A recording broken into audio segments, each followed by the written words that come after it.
जय श्री जगन्नाथ जय ओडिशा महानाम मातृभाषा। मु राजेश कुमार शतपथी आपण मानक स्वागत करुछि महानाम साहित्य यूट्यूब चैनल को। ओडिया रीतिकाव्य परंपरार एक श्रेष्ठ काव्य हेउछि रसकल्लोल। रसकल्लोल काव्यर विभिन्न छांदर मु व्याख्या करुथिली। तो सही क्रम रे षोडश छांदर प्रथम 9टी पदर व्याख्या यार पूर्ववर्ती भिडियो रे करिथिली। तो आज 10म पदरु आगो को व्याख्या करिवि। आशा करी भिडियोटी शेष पर्यंत देखिए एवं अधिकरु अधिक शेयर करेंगे। कमल दल नयन हरि बरसा अवलोकन करी अनेक रूपे गोप सुंदरी मानंकु हरि से कहा अंगरे अंग लगाई बिजुली घन पराए होई निबिड़ घन रस प्रकाश अनेक करी जे केकी पराए नाचे शिखी शिखंड से कंटकित रोमाली कदम्ब कांड से केते शुभई चातक रब पराए मन मन विरब कोटि किंकिणी घोष निर्घोष सम प्रचंड से। तो षोडश छांदरे वर्षा ऋतुर वर्णना रही। आ वर्षा ऋतुर विभिन्न दृश्य वर्णना करने परे कवि यही पदरे प्रभु श्रीकृष्ण किछि लीला खेलार वर्णना करुछंती। तो से कहते कमल दल नयन हरि माने प्रभु श्रीकृष्ण आखि किपरि कमल दल परी माने पद्मर पाखुड़ा परी पद्म फूलर पाखुड़ा भली जहाँकर आखि सीए वर्षा अवलोकन करे माने वर्षार दृश्य को देखिछंती। अवलोकन करबा अर्थात देखिबा। तो वर्षार दृश्य को से देखिछंती। अनेक रूपे गोप सुंदरी मानंकु हरि से एठारे हरिर अर्थ हेउची हरण करी। तो अनेक रूपरे से गोप सुंदरी मानंकु बा गोपिका मानंकु हरण करिछंती। आउ कोन करिछंती कहा अंगरे अंग लगाई बिजुली घन पराए होई माने गोपी मानक सहित जेतेबेले से प्रेमालिंगन करिछंती तो ताकू कवि वर्णना करुछंती बिजुली घन पराए। घन अर्थात मेघ मेघ देहरे बिजुली जेमिति शोभा पाए ठीक सही भली श्रीकृष्ण देहर रंग कला एवं गोपी मानक देहर रंग गोरा। तो जेतेबेले कला कृष्ण बा कला देह थिबा श्रीकृष्ण सहित गोरी गोपिका माने जड़ित होइछंती मिसी जाइछंती सेतेबेले मेघ देहरे बिजुली शोभा पाइला भली शोभा पाइछंती। निबिड़ घन रस प्रकाश अनेक करी जे घन रसर अर्थ होछि श्रृंगार रस। तो एमाने बहुत प्रकार श्रृंगार क्रीड़ा करिछंती। केकी पराए नाचे शिखी शिखंड से तो केकी अर्थात मयूर मयूर जेमिति कला मेघ को देखिकी नृत्य करे ठीक से भली श्रीकृष्ण मथारे थिबा मयूर चूल से भी नाचिछि। शिखी शिखंड अर्थात तांको मयूर चूल कंटकित रोमाली कदम्ब कांड से अर्थात रति काल रे देहर पुलक और रोमांच सृष्टि हेबारु ताहा वर्षा कालर कदम्ब फूल परी तुलना करा जाइछि। माने वर्षा ऋतु जेमिति कदम्ब फूल फुटी थाए ठीक सही भली एई रति क्रीड़ा समय रे पुलक और रोमांच सृष्टि होइछि। केते शुभई चातक रब पराए मन मन विरब तापरे चातकर राब भली बा चातकर शब्द भली मन मन शब्द शुभुछि। मन मन शब्द जहाँकि श्रृंगार क्रीड़ा बा रति क्रीड़ा समयर अस्पष्ट शब्द को मन मन शब्द बोली कहा जाए मन मन विरब बोली कहा जाए। कोटि किंकिणी घोष निर्घोष सम प्रचंड से तापरे तांको अंटार जो किंकिणीटा निर्घोष भली बा घड़घड़ी भली शब्द करुछि प्रचंड शब्द करुछि। तापरे एकादश पदरे रहिछि क्रम से बढ़ी प्रेम तटिनी सुख सागरे मिसिबा घेनी ज्ञान कमल बुड़ी न रहे धैर्य तट हे कांता अंगरे करज क्षत सुवर्ण धरणी रे जेमंत नवीन इंद्र गोप कदम्ब होए प्रकट जे कांता दयित बेनी रति पंडित जे कले कंदर्प महाताप खंडित जे केते कहिबी एही प्रकारे समस्त गोप नारींक पुरे मनमोहन मेघ बरन कृष्ण मंडित से क्रम से बढ़ी प्रेम तटिनी सुख सागरे मिसिबा घेनी माने ये जो प्रेम लीलाटा यहीटा क्रमश बढ़ी जाइए माने धीरे धीरे यहाँ बढ़ी जाइए। प्रेम रूपक नदीटा तटिनीर अर्थ नदी प्रेम रूपक नदीटा बढ़ी जाइए एवं सुख रूपक सागर रे मिसिबा पई से आगे जाइए। माने प्रेम रूपक नदी सुख सागर रे मिसिबा पई आगे जाइए। ज्ञान कमल बुड़ी न रहे धैर्य तट ज्ञान रूपक पद्म बुड़ी जाइए एवं धैर्य रूपक तट भी आ रहुनी। कांता अंगरे करज क्षत सुवर्ण धरणी रे जेमंत नवीन इंद्र गोप कदम्ब हुए प्रकट जे कांता अंगरे करज क्षत करज क्षतर अर्थ होची नख क्षत रति क्रीड़ा समय जो नखर क्षत लगी नख चिन्ह लगी था सेटा होची करज क्षत। तो कांतार अंगरे करज क्षत बा नख क्षत लगी केमिति जेमिति सुवर्ण धरणी रे नवीन इंद्र गोप कदम्ब हुए प्रकट। इंद्र गोपर अर्थ होची साधव घर बहु कदम्बर अर्थ होठारे समूह माने वर्षा ऋतु रे माटी उपरे साधव बहु माने जेमिति शोभा पाती ठीक सही भली भाबे कवि एई दृश्य को वर्णना करिसंती। कांता द्वैत बेनी रति पंडित जे कांतार अर्थ स्त्री आउ द्वैतर अर्थ स्वामी। तो स्त्री एवं स्वामी उभय होचंती रति पंडित। एठारे द्वैतटा प्रकृत रे श्रीकृष्ण उद्देश्य रे कहा जायछि तो आउ कांताटा गोपिका मानक उद्देश्य रे कहा जायछि। तो से माने उभय होचंती रति पंडित कले कंदर्प महाताप खंडित जे। तो कंदर्प दुख बा कामर कष्ट को एमाने सब लाघव करिसंती खंडित करिसंती। केते कहिबी एही प्रकारे समस्त गोप नारी पुरे मनमोहन मेघ बरण कृष्ण मंडित जे। तो कवि दीनकृष्ण दास कहउचंती एई लीला को केते मु कहिबी केते मु वर्णना करिबी गोपपुर रे प्रत्येक गोपनारी घरे श्रीकृष्ण विजय करिसंती मनमोहन मेघ बरण श्रीकृष्ण समस्त घरे मंडन करिसंती। तापरे परवर्ती पदरे रहिछि करन्ते दिने दिने दुर्दिन कली नोहई रजनी दिन कुसुम गंध घेनी बहई मंद पवन हे कुधर सिरु निर्झर झरे महिमंडल कर्दम करे चालंती नाही अति प्रखरे पथिक जन हे काहा चरण खसे के देखी हसे जे कौ पथिक नदी तटरे बसे जे करई चिंता तरुणी पाई कौ तरुणी पचारे जाई केमंत होई जीव पुरीची ए घन रस जे। तो एठारे कवि कहते करन्ते दिने दिने दुर्दिन दुर्दिनर अर्थ एठारे झड़ वर्षार दिन। तो वर्षा ऋतु रे मझिरे दिने दिने कौन होउछि झड़ वर्षा होउछि कली नुहई रजनी दिन माने दिन आउ राति भितरे कलना करी हो नाही केउटा दिन आउ केउटा राति जना पड़ेनी जेतेबेले प्रबल वर्षा हुए। कुसुम गंध घेनी बहई मंद पवन हे कुसुम अर्थात फूल फूल मानकर सुवास बा मधुर बास्ना को घेनिकी मंद पवन ताकू धारण करके बही आसे। कुधर सिरु निर्झर झरे कुधर अर्थात पर्वत पर्वतरु झरणा झरे महिमंडल कर्दम करे पृथ्वी को से कादुଅ कर दिए कर्दमर अर्थात कादुଅ चालंती नाही अति प्रखरे पथिक जन हे। तो जेते बेले प्रबल वर्षा हुए रास्ता घाट सब कादुଅ हो जाए सेते बेले पथिक जन माने बा बाटोई माने अति बेगरे चली पारंती नाही धीरे धीरे समस्ते रास्ता को देखिकी चलती। काहा चरण खसे किए देखी हसे से। तो यही समय कौन हुए माने जेहेतु रास्ताटा कादुଅ होता है तो सेटा बहुत खसी थाए तो केतेबेले कहार चरण खसी जाए और से दृश्य को देखिके आउ किए पुणी हसु थाए। कौ पथिक नदी तटरे बसे जे तापरे नदी पार हेबा उद्देश्य कौन सी पथिक जाइकी नदी तटरे भी बसी थाए करई चिंता तरुणी पाई। तो जेतेबेले कौन जड़े पथिक नदी पार हेबा उद्देश्य जाइकी नदी तटरे बसी थाए आउ सेतेबेले से तरुणी बा डंगार अपेक्षा करुଥାଏ काले जदि गोटे तरुणी मिलंता तेबे मु पार हो जाती बोली से भाबुଥାଏ।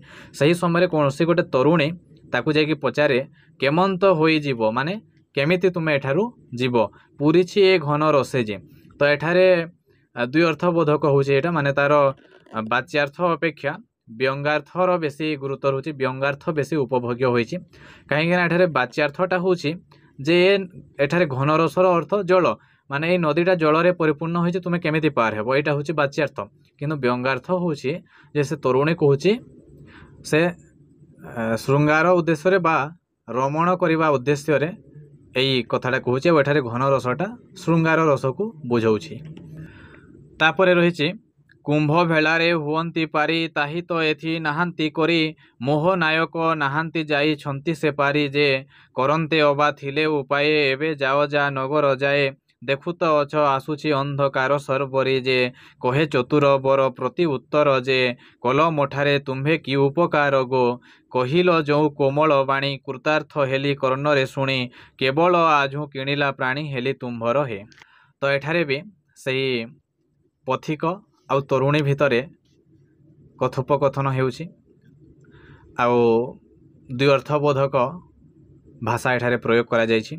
कुंभ भेलारे हुअंती पारी ताही तो एथि नाहांती करी मोह नायक नाहांती जाई छंती से पारी जे। तो बाच्यार्थ होउछि माने सही तरुणी कहूछि जे कुंभ भेलारे तुमे पारी होई थांत जदि मो पति थांते मो स्वामी जदि थांते से किछि उपाय करि थांते आउ तुमे एई नदी को कुंभ भेलारे बा कुंभ रूपक डंगारे पार होई पारिथांत किंतु से एबे नाहांती एबे से कौन करिसंती एई नदी पार होइके आर पारी को जाइछंती तेणु तुमे आउ एबे जेहेतु अंधार राति आसुची देखु तो अछ आसुची अंधकार सर्वरी जेहेतु अंधकार सर्वरी सर्वरीर अर्थ होची राति जेहेतु अंधार राति आसुची तो तुमे नगर आड़े फेरी जाओ एबे आउ एई नदी पार होइके जाई पारिबो नाही।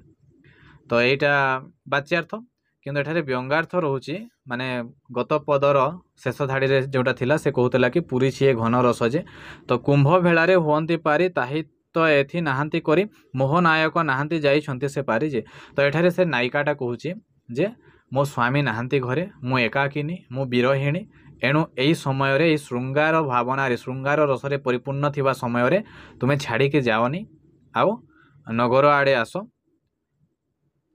माने रमण करिवार उद्देश्य से एठारे ज्ञापन करुछि। कहे चतुर बर प्रति उत्तर जे तो यही कथा शुणिकी से चतुर बर बुझी पारिछि माने से नायकटा बुझी पारिछि आ से प्रति उत्तर रे कहूछि कल मोठारे तुम्भे कि उपकार गो कहिल जो कोमल बाणी कृतार्थ हेली कर्णरे शुणे तो से नायिकार बा तरुणीर उद्देश्य बुझी पारिछि आ खुशी हो जाइछि आ कहूछि जे तुमे मोर कि उपकार कल गो तुमे जो कोमल बाणी कहल मधुर वचन कहल सेटा शुणिकी मु कृतार्थ हेली धन्य हेली केवल आजु किणिला प्राणी हेली तुम्भर हे आज ठारू मु तुमर किणिला प्राणी हेली किणिला प्राणी अर्थात माने किणा चाकर भली माने तुम कथारे मु आज बिक्री हे बोली से कहूची। तापरे रहिछि कथा कहन्ते बढ़िला सुख काम बिंधिला पंचविशिख कढ़ाई नेला चतुर मुख रहस्थल को जे कोले विविध बंधरे रति मदन महामदरे माती कुमुद भृंग प्राय से हेले प्रातः काल को जे कौ कामिनी कामी अनाई करी जे कहे सखी आगरे बाच चातुरी से कि हृद सखी पुरुषंकर देख देखिले ए पयोधर करंती पर चार पयर केमंत करी गो।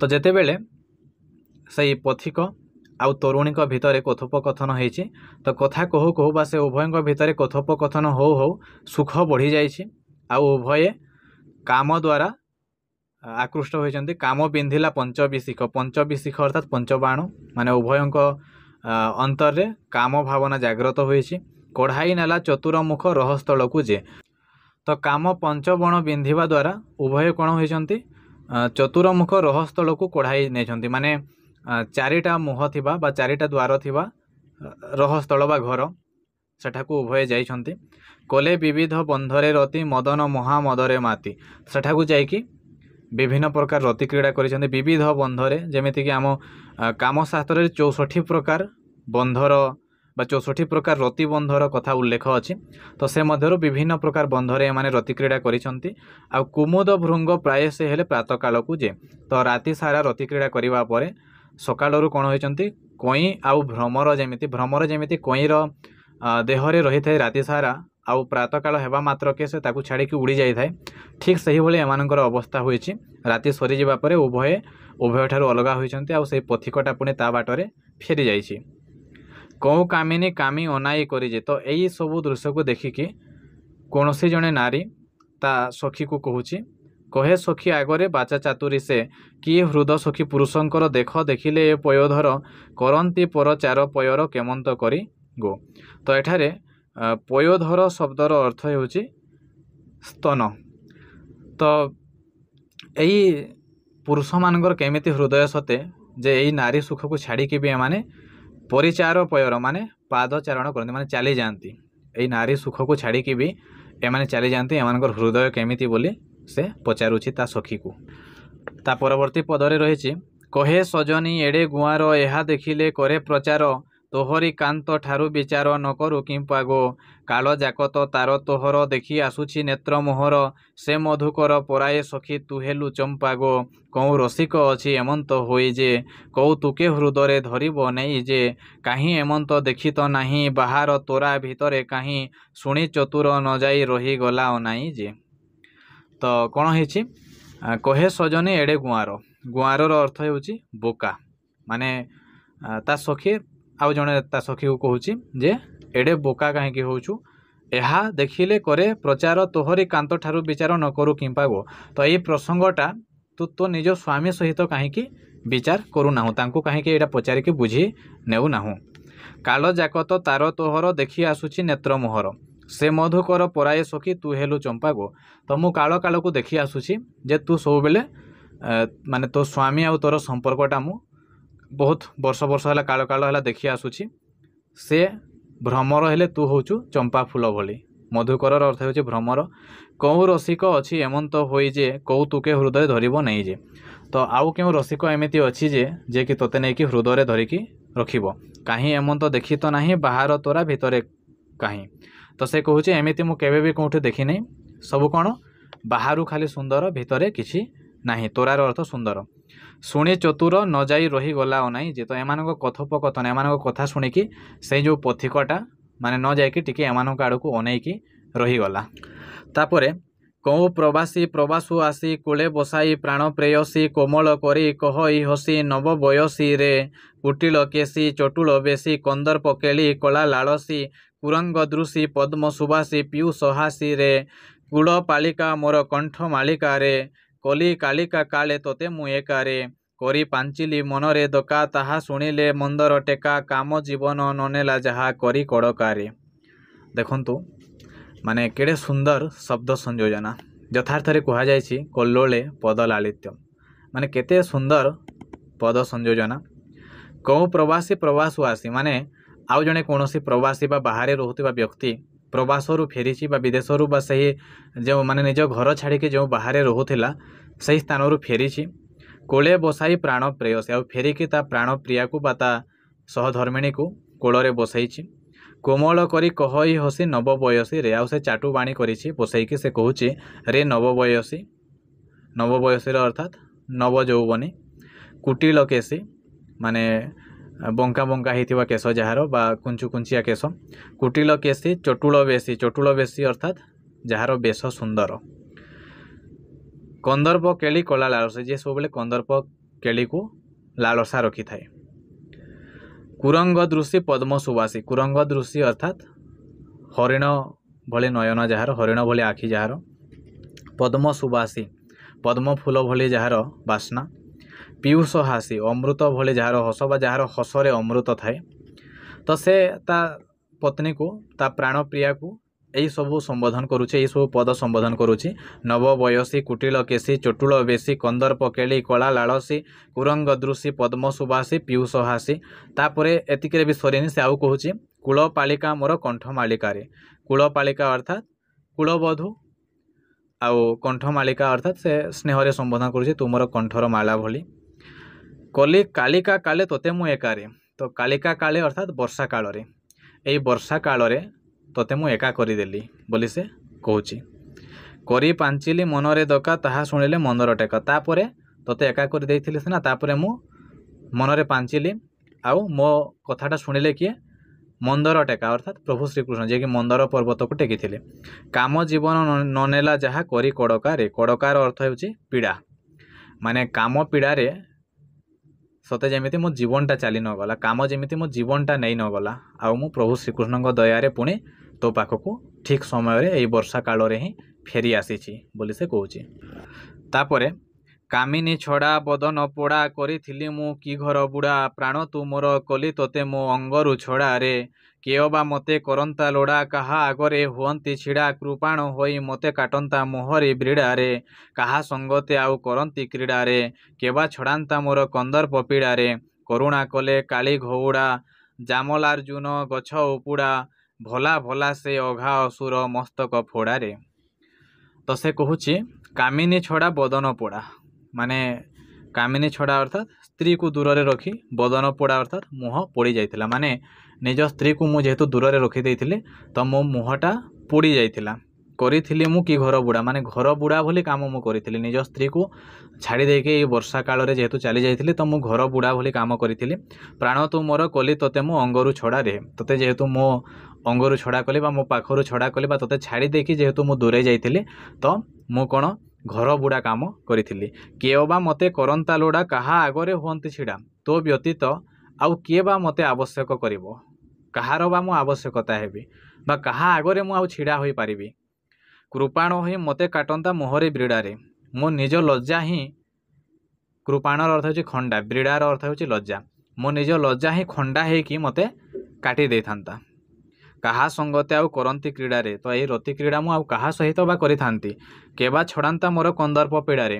କାମ କଷ୍ଟ ବା କାମ ଦୁଃଖ ବା କନ୍ଦର୍ପ ପୀଡ଼ା କିଏ ବା ଛଡ଼େଇଥାନ୍ତା ତୋ ବିନା। କରୁଣା କଲେ କାଳି ଘଉଡ଼ା, ଜାମଲାର୍ଜୁନ ଗଛ ଉପୁଡ଼ା, ଭଲା ଭଲା ସେ ଅଘା ଅସୁର ମସ୍ତକ ଫୋଡ଼ାରେ। ତ ସେ କହୁଛି ମୋତେ ପ୍ରଭୁ ଶ୍ରୀକୃଷ୍ଣ କରୁଣା କଲେ। ପ୍ରଭୁ ଶ୍ରୀକୃଷ୍ଣ ଯିଏକି କାଳି ଘଉଡ଼ା, କାଳିକୁ ଘଉଡ଼େଇଥିଲେ ବୋଲି କାଳି ଘଉଡ଼ା, ଜାମଲାର୍ଜୁନ ଗଛକୁ ଉପୁଡ଼େଇଥିଲେ ବୋଲି ଜାମଲାର୍ଜୁନ ଗଛ ଉପୁଡ଼ା, ଆଉ ଅଘା ଅସୁରକୁ ତାର ମସ୍ତକ ଫାଡ଼ିକି ମାରିଥିଲେ ବୋଲି ଅଘା ଅସୁର ମସ୍ତକ ଫୋଡ଼ା। ତ ପ୍ରଭୁ ଶ୍ରୀକୃଷ୍ଣଙ୍କୁ ହିଁ ଏସବୁ କୁହାଯାଇଛି। ତ ପ୍ରଭୁ ଶ୍ରୀକୃଷ୍ଣ କରୁଣା କଲେ ବୋଲି ଆଜି ମୁଁ ତୋ ପାଖକୁ ପୁଣି ଫେରି ଆସିଛି ବୋଲି ସେ ତା ପ୍ରାଣପ୍ରିୟାକୁ କହୁଛି। ତାପରେ କେତେ କହିବି ତାଙ୍କ ମହିମା ମହାପ୍ରଭୁ ସେ ବିଚିତ୍ର କର୍ମା, କାହାକୁ କେଉଁ କଷ୍ଟରୁ ରଖି ନାହାନ୍ତି ଅବା ସେ। କୃପା ସାଗର ଭଗତ ପ୍ରିୟ, ନୁହନ୍ତି କାହାଠାରେ ନିର୍ଦ୍ଦୟ, କେଉଁ କଥାରେ ତାହାଙ୍କୁ ଲକ୍ଷ୍ୟ କାହାକୁ ଦେବା ସେ। କୃପା ନ କଲେ କୃପା ସରିତ ପତି ଯେ, କୃପା କଟାକ୍ଷୀ ଆଉ ଥିଲା କି ଗତି ଯେ। କାମ ନଦୀରେ ଯାଆନ୍ତି ଭାସି, କାହା କୋଳରେ ବସନ୍ତୁ ଆସି, ଶୁଣି ରମଣୀ ମଣି କ୍ରୋଧରେ ବଦନ ପୋତି ଯେ। ତ ତାପରେ ପୁଣି ସେଇ ପ୍ରବାସରୁ ଫେରିଥିବା ବ୍ୟକ୍ତି କହୁଛି କେତେ କହିବି ତାଙ୍କ ମହିମା। ସେ ପ୍ରଭୁ ଶ୍ରୀକୃଷ୍ଣଙ୍କ ମହିମା ମୁଁ କେତେ କହିବି। ସେ ହେଉଛନ୍ତି ବିଚିତ୍ର କର୍ମା, ଯିଏକି ଅଦ୍ଭୁତ କାମ ସବୁ କରିଥାନ୍ତି ବା ଯେଉଁ କାମ ମଣିଷ କଳନା କରିପାରେ ନାହିଁ ସେହିଭଳି କର୍ମ ସବୁ ସେ କରିଥାନ୍ତି। ସେଥିପାଇଁ ତାଙ୍କୁ ଏଠାରେ ବିଚିତ୍ର କର୍ମା ବୋଲି କୁହାଯାଉଛି। କାହାକୁ କେଉଁ କଷ୍ଟରୁ ରଖି ନାହାନ୍ତି ଅବା ସେ କେବେ କାହାକୁ କୌଣସି କଷ୍ଟରୁ ଉଦ୍ଧାର କରିନାହାନ୍ତି କି ବୋଲି କହୁଛି। ମାନେ ମଣିଷ ଯେତେବେଳେ ବି କୌଣସି ପ୍ରକାର କଷ୍ଟରେ ପଡ଼ିଥାଏ ସେତେବେଳେ ସେହି ବିଚିତ୍ର କର୍ମା ପ୍ରଭୁ ଶ୍ରୀକୃଷ୍ଣ ହିଁ ତାକୁ ଉଦ୍ଧାର କରିଥାନ୍ତି। କୃପା ସାଗର ଭଗତ ପ୍ରିୟ, ନୁହନ୍ତି କାହାଠାରେ ନିର୍ଦ୍ଦୟ। ତ ସେହି ପ୍ରଭୁ ଶ୍ରୀକୃଷ୍ଣ ହେଉଛନ୍ତି କୃପା ସାଗର, ସେ ପୁଣି ଭଗତ ପ୍ରିୟ। କେବେ ବି ସେ କାହାଠାରେ ନିର୍ଦ୍ଦୟ ହୁଅନ୍ତି ନାହିଁ। ସମସ୍ତଙ୍କୁ ସେ ଦୟା କରନ୍ତି, ସମସ୍ତଙ୍କୁ କରୁଣା କରନ୍ତି, ଆଉ ସମସ୍ତଙ୍କୁ ବିଭିନ୍ନ କଷ୍ଟରୁ ବିଭିନ୍ନ ଦୁଃଖରୁ ସେ ଉଦ୍ଧାର କରନ୍ତି। କେଉଁ କଥାରେ ତାହାଙ୍କୁ ଲକ୍ଷ୍ୟ କାହାକୁ ଦେବା ସେ। ଏଠାରେ ଲକ୍ଷ୍ୟର ଅର୍ଥ ହେଉଛି ତୁଳନା। ମାନେ ପ୍ରଭୁ ଶ୍ରୀକୃଷ୍ଣଙ୍କ ସହିତ ଆଉ କାହାକୁ ବା ତୁଳନା କରାଯାଇପାରେ। ମାନେ ସେ କହୁଛନ୍ତି ଯେ ସେ ହେଉଛନ୍ତି ଅତୁଳନୀୟ, ତାଙ୍କ ସହିତ କେହି ବି ତୁଳନୀୟ ନାହାନ୍ତି। କୃପା ନ କଲେ କୃପା ସରିତ ପତି ଯେ, କୃପା କଟାକ୍ଷୀ ଆଉ ଥିଲା କି ଗତି ଯେ। କୃପା ନ କଲେ କୃପା ସରିତ ପତି। କୃପା ସରିତ ପତି ଅର୍ଥାତ୍ ଦୟା ସାଗର ବା ଶ୍ରୀକୃଷ୍ଣ ଯଦି କୃପା କରିନଥାନ୍ତେ ତେବେ ଆଉ ମୋର କ'ଣ ଗତି ଥିଲା କି ବୋଲି ସେ ତା ପ୍ରାଣପ୍ରିୟାକୁ ପ୍ରାଣ ସଙ୍ଗିନୀକୁ କହୁଛି। କୃପା କଟାକ୍ଷୀ ଆଉ ଥିଲା କି ଗତି ଯେ, କାମ ନଦୀରେ ଯାଆନ୍ତି ଭାସି, କାହା କୋଳରେ ବସନ୍ତୁ ଆସି। ଯଦି ଶ୍ରୀକୃଷ୍ଣ କୃପା କରିନଥାନ୍ତେ ତେବେ ମୋର ଆଉ ଅନ୍ୟ ଗତି ନଥିଲା, ଆଉ ମୁଁ ସେଠାରେ ବା ପ୍ରବାସରେ ଥାଇକି କାମ ନଦୀରେ ଭାସି ଯାଇଥାନ୍ତି। ଆଉ ଯଦି କାମ ନଦୀରେ ମୁଁ ଭାସି ଯାଇଥାନ୍ତି ତେବେ କାହା କୋଳରେ ଆସିକି ତୁ ବସିଥାନ୍ତୁ ବୋଲି ସେ କହୁଛି। ଶୁଣି ରମଣୀ ମଣି କ୍ରୋଧରେ ବଦନ ପୋତି ଯେ। ଆଉ ଏଇ କଥା ଶୁଣିକି ରମଣୀମଣି ବା ନାରୀ ଶ୍ରେଷ୍ଠ ବା ତାର ପ୍ରାଣ ସଙ୍ଗିନୀ କ୍ରୋଧରେ ମୁହଁକୁ ତଳ କରିଦେଇଛି। କର କମଳେ ଚିବୁକ ଧରି, କହେ ନାୟକ ବିନୟ କରି, ନବ କିଶୋରୀ ଚମ୍ପକ ଗୋରି ବିମ୍ବ ଅଧରିରେ। କୁଞ୍ଜ ବିହାରୀ କୃପାରୁ କରି, କିଛି ବିଚାରି ନାହିଁ ସୁନ୍ଦରୀ, ତୋହ ଅଧର ଅମୃତ ପାନ ଥିଲି ଯେ କରି ରେ। କରି ଗମନା କଳ କଣ୍ଠ ବଚନାରେ, କାମ କଷ୍ଟ ମୋଚନା ମୃଗ ଲୋଚନାରେ। କେଳି କଳାପ ସୁଖ ରଚନା, କିମ୍ପାଇ କରୁଥାଉ ଶୋଚନା, ସ୍ନେହ ଧନରେ ସହଜେ କିଣି ଅଛୁ ତୁ ସିନାରେ। ତ ଏଠାରେ ଚିବୁକର ଅର୍ଥ ହେଉଛି ଓଠ। କର କମଳେ ଚିବୁକ ଧରି, ମାନେ ହାତରେ ତା ପ୍ରାଣପ୍ରିୟାର ଓଠକୁ ଧରିଛି। ଆଉ ବିନୟତାର ସହିତ ସେଇ ନାୟକ କହୁଛି ନବ କିଶୋରୀ ଚମ୍ପକ ଗୋରି ବିମ୍ବ ଅଧରିରେ। ସେ ପୁଣି ଥରେ ତା ପ୍ରାଣପ୍ରିୟାକୁ ସମ୍ବୋଧନ କରୁଛି ନବ କିଶୋରୀ ଚମ୍ପକ ଗୋରି ଆଉ ବିମ୍ବ ଅଧରି ବୋଲି। କୁଞ୍ଜ ବିହାରୀ କୃପାରୁ କରି, କିଛି ବିଚାର ନାହିଁ ସୁନ୍ଦରୀ। ତ ଯେହେତୁ କୁଞ୍ଜ ବିହାରୀ କୃପା କରିଛନ୍ତି ତେଣୁ ଏବେ ଆଉ କିଛି ବିଚାର କରିବାର ଆବଶ୍ୟକତା ନାହିଁ। ତୋହ ଅଧର ଅମୃତ ପାନ ଥିଲି ଯେ କରି ରେ। ତ ସେ କହୁଛି ମୁଁ ତୋ ଓଠର ଅମୃତ ପାନ କରିଥିଲି। କରି ଗମନା କଳ କଣ୍ଠ ବଚନାରେ, କାମ କଷ୍ଟ ମୋଚନା ମୃଗ ଲୋଚନାରେ। ତ ସେ ବୁଝଉଛି ତା ପ୍ରାଣପ୍ରିୟାକୁ, ଯିଏକି ରାଗରେ ତା ମୁଣ୍ଡକୁ ତଳ କରିଦେଇଛି, ମୁଣ୍ଡ ନୁଆଇଁ ଦେଇଛି। ତ ତାକୁ ବୁଝଉଛି ସେ ବିଭିନ୍ନ ପ୍ରେମ ଚାଟୁ ବାଣୀ କରିକି। କରି ଗମନା କଳ କଣ୍ଠ ବଚନାରେ। ତ ସେ କହୁଛି ତାକୁ କରି ଗମନା, କରି ଅର୍ଥାତ୍ ହାତୀ ଭଳି ଚାଲେ ଯିଏ କରି ଗମନା, କଳ କଣ୍ଠ ବଚନା, କଳକଣ୍ଠର ଅର୍ଥାତ୍ କୋକିଳ ବା କୋଇଲି ଭଳି ଯାହାର କଣ୍ଠ। କାମ କଷ୍ଟ ମୋଚନା, ଯିଏ କାମ କଷ୍ଟ ବା କନ୍ଦର୍ପ ପୀଡ଼ାକୁ ମୋଚନ କରିଥାଏ, ଲାଘବ କରିଥାଏ। ମୃଗ ଲୋଚନା, ଯାହାର ଆଖି ମୃଗର ଆଖି ଭଳି। କେଳି କଳାପ ସୁଖ ରଚନା, ମାନେ ଯିଏ ସବୁ ପ୍ରକାର କ୍ରୀଡ଼ା ସୁଖ ଦେଇଥାଏ ବା ସମସ୍ତ କ୍ରୀଡ଼ା ସୁଖ ଦେଇପାରୁଥିବା ନାୟିକାକୁ କୁହାଯାଏ କେଳି କଳାପ ସୁଖ ରଚନା। କି ପାଇଁ କରୁଥାଉ ଶୋଚନା, ମାନେ କ'ଣ ପାଇଁ ତୁ ମନ ଦୁଃଖ କରୁଛୁ। ଶୋଚନାର ଅର୍ଥ ମନ ଦୁଃଖ, ମାନେ ସେ ତା ନାୟିକାକୁ ବୁଝାଉଛି ଯେ ତୁ କ'ଣ ପାଇଁ ମନ ଦୁଃଖ କରୁଛୁ। ସ୍ନେହ ଧନରେ ସହଜେ କିଣି ଅଛୁ ତୁ ସିନାରେ, ତ ସ୍ନେହ ରୂପକ ଧନରେ ତୁ ସହଜରେ ମୋତେ କିଣି ନେଇଛୁ, ଆଉ କାହିଁକି ଆଜି ତୁ ମନ ଦୁଃଖ କରୁଛୁ। ତ ଆଜି ପାଇଁ ଏତିକି, ପୁଣି ପରବର୍ତ୍ତୀ ଭିଡ଼ିଓରେ ଏହାର ପରବର୍ତ୍ତୀ ପଦ ଗୁଡ଼ାକ ବ୍ୟାଖ୍ୟା କରିବି। ଧନ୍ୟବାଦ।